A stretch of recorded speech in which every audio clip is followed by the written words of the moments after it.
Is again, not just the Estes having that heal, but having that slow as well. Look at the dashes coming in from Deusvult. Is there many? Because I'm not seeing a lot of dashes coming in from them. So the slow coming in from the Estes is going to be a big impact. But now they're going to be even clumping it. They're going to be clumping up even more, right? And when it's Renegade on the Estes, it's always the F Estes, the flicker Estes. No, one more thing. What? It's not just the Blessing of the Moon Goddess. NetherRealm as well. Oh, yeah, they have the whole package exactly. Right now. So Sunset Lover's got to do a lot of housekeeping to keep that ult away from enjooyyy. If Deusvult want to win the fight, they have to have this mentality that we're going to kill them tomorrow. You're right. And the next day. And the next day. Procrastination. It's kind of like the draft. It's just going to repeat itself over and over and over. Deusvult, do they want to push the envelope even more aggressive here? Let's take a look at some of the emblems. Oh, but before that, Renegade taking quite a lot of damage, surviving still, and again, having a lot of movement speed here. Not a lot of changes from Deusvult in terms of their emblem set. They're going for the same thing. So it's exactly the same as last time. Yeah. What a surprise. On the side of Deusvult now, I think the goal here, if they're going to really just invest into this, just try to go even harder than last time. Just try to be even more aggressive and really just try to push Blacklist into a corner. So overload them. And overload. Not gonna lie, I do kind of agree, but again, they gotta figure out a way to isolate Blacklist International, but that's the thing. Blacklist International, they don't get isolated. They make sure whenever they're moving together. Even Edward, where theoretically he's gonna be the one soloing a lane, all of a sudden, either enjooyyy is nearby, enjooyyy, and right now even Renegade is gonna get close. Wow. A lot of emphasis around this bottom side.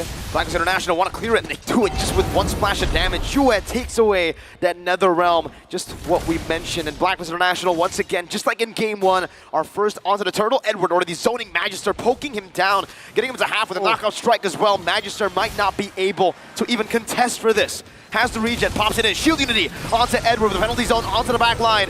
NetherRealm from both teams, the Blessing of the Moon Goddess as well, enjooyyy. NetherRealm HP gonna be gone. Edward looking for the knockout strike on a Sunset Lover, but they're dealing a lot of damage still. Magister losing out in the Retribution battle. The enjooyyy, the Appraiser's Wrath comes down.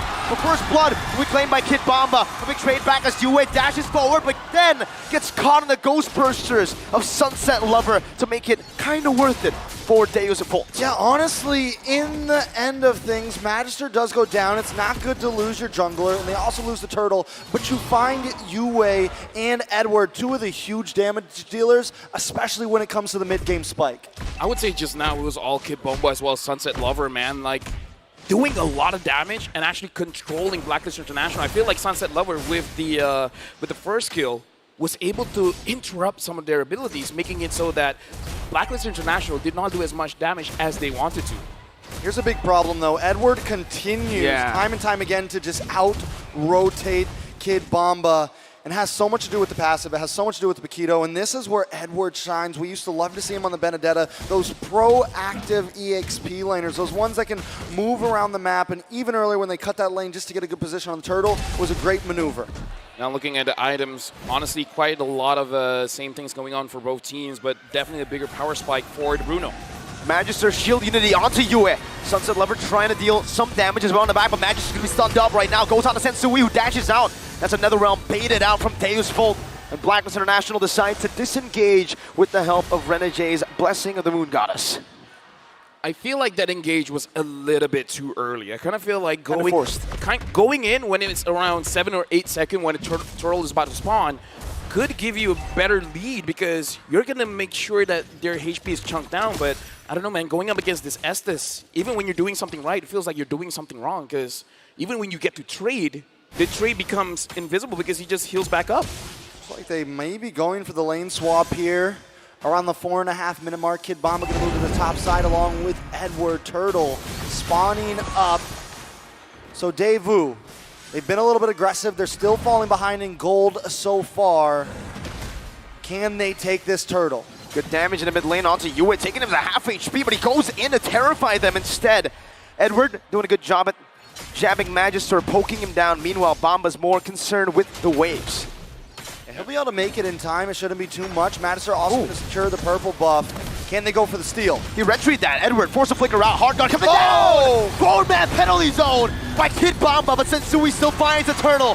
That was a blessing of the Moon Goddess, but Renegade's caught in the midst of it all. Flickers out to save the Sunset Lover with a flicker of his own. And Edward is forced back. Now under the turret, going to be taken down as well by Sawa.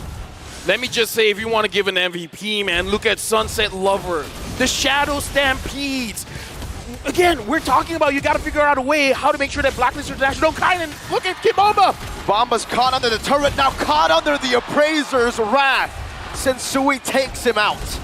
As I was saying, Deusvult, they find the answer. Time when Blacklist International wants to kite away, when they want to move back. At that moment, press again the Shadow Stampede to interrupt their movement. So I kind of feel like for Deusvult, Sunset Lover is the key. He is the disruptor. He is the enabler for their team. He's a player that has gone very, just not as known in the beginning of M5, but so far in the knockout stage, he has been turning up. A 2v4.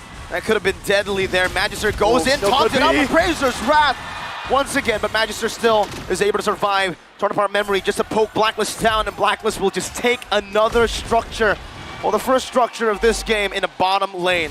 All right, Deusvult now behind 1K gold. I feel like they have to, I think they kind of just have to step up their macro a bit, but enjooyyy Taken low.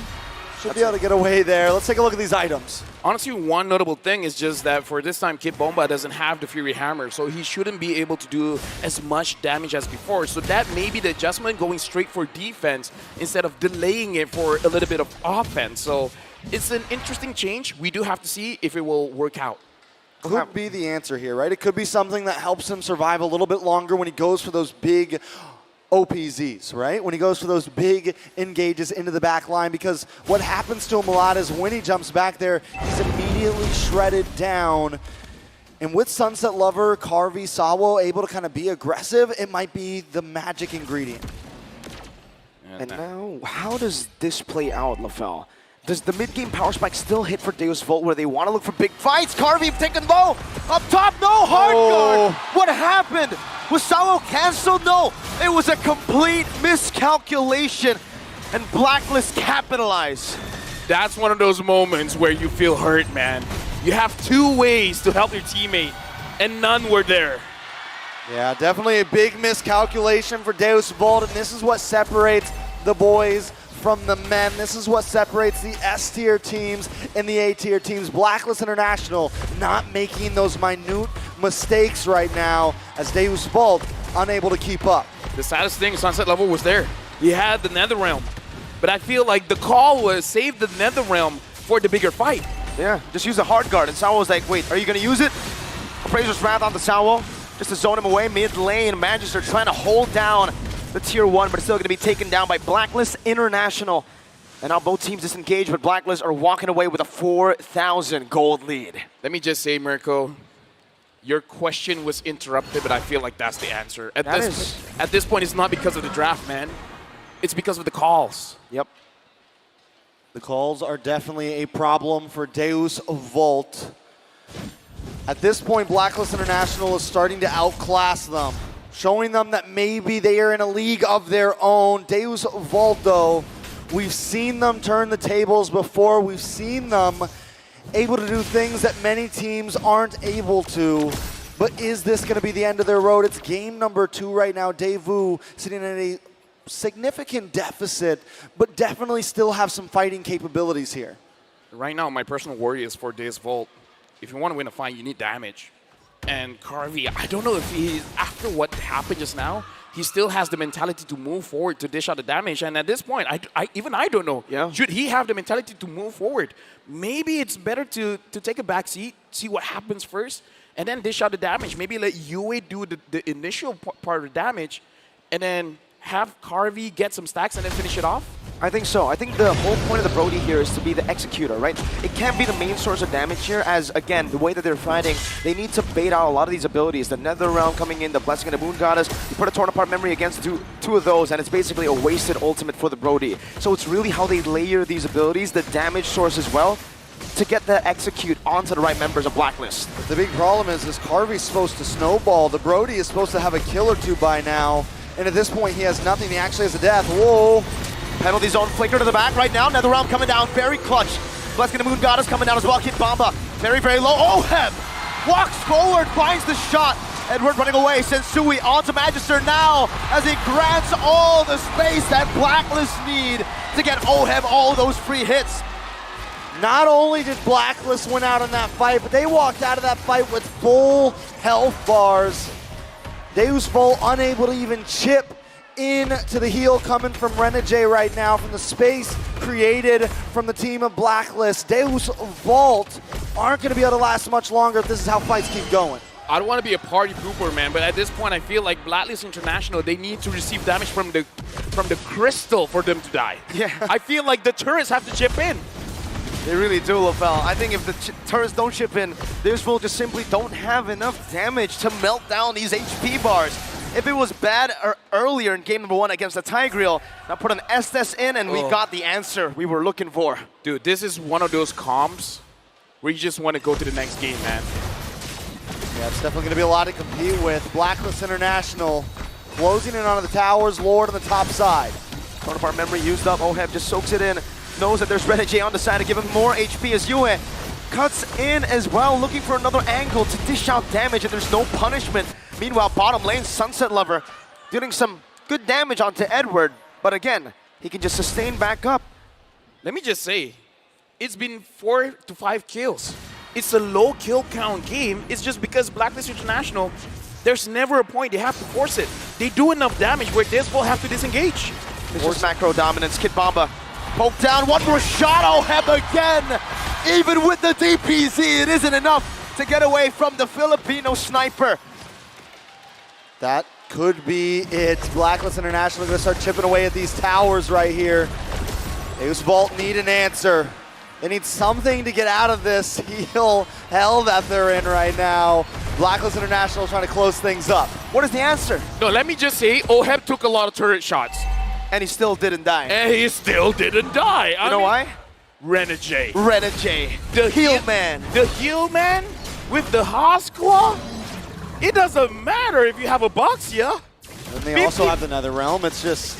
No, 50% of what Blacklist has is still a lot. It's like 50% out of a million. 500,000 is still a lot. That's a lot. And you can see from Edward as well, usually you expect the Bloodlust axe, right? He went straight for the Oracle, so he knows, you know what, I'm just going to rely on enjooyyy to heal me back up. Because as long as they buy time, right? As long as they're able to make these fights last more than 5-10 seconds, they always come out on top. At this point, it doesn't seem like there's an answer for Deusvult. Kid Bomba went for the more defensive build in the beginning. Carvey is still 0-1. I mean, nobody on the team can really do any damage to them. Because the answer is, you want to outlast the Netherrealm and outlast the Blessing of the Moon Goddess. But let's be realistic. Can you? Right? Unless Kid Bomba dives in completely alone and he gets all of those things. Maybe. But let's be realistic here. I think that's difficult to do. There's too much layering. Definitely way too much. Not just from the abilities to keep them alive, but also that damage. That Lord was blitzed. I mean, not only that, but then you add a 10K gold lead on top of all those things, right? It's just, Salt to definitely just a little salt in the wound. Now we have Oheb already completely maxed out in items, as Carvey is still lacking 2. He's at a, what, 8.5, 9.5, 10.5, a 2,700 gold deficit right now. enjooyyy as well, having the Enchanted Talisman as well as the Flask of the Oasis. Now, in case you guys don't know what a Flask does, when your HP is low, when you heal someone, they gain a shield. And at the late game, the shield is basically like 60% of your HP. Good luck trying to get anyone down at that point. Especially when you have an 11,000 gold lead. Edward, knockout strike on 2 right now as another round gets popped in right now with a Torn Apart memory as well. Blacklist International, so Bomba with a desperate play in the end, but the Appraiser's wrath comes down, and Oheb is free-hitting. Game number 2 will end with Oheb picking up a triple kill. Blacklist International keep on stomping. Deusvult losing another game. That was a rough one. This time, Blacklist coming in with a draft that is basically unkillable. They're not hiding for this one. They're pushing forward. They're challenging the Dark Knight. We know you won't have enough damage. Try as you might, but we're not going down. We got the heal man. And the Hitman. He's the nicest hitman I've ever seen. Yeah. He's the only hitman I've ever seen. Good save, man. Good save. That could have been really, really scary, right? That's normally how that works. So game number 2, full of action. What do you think, analysts?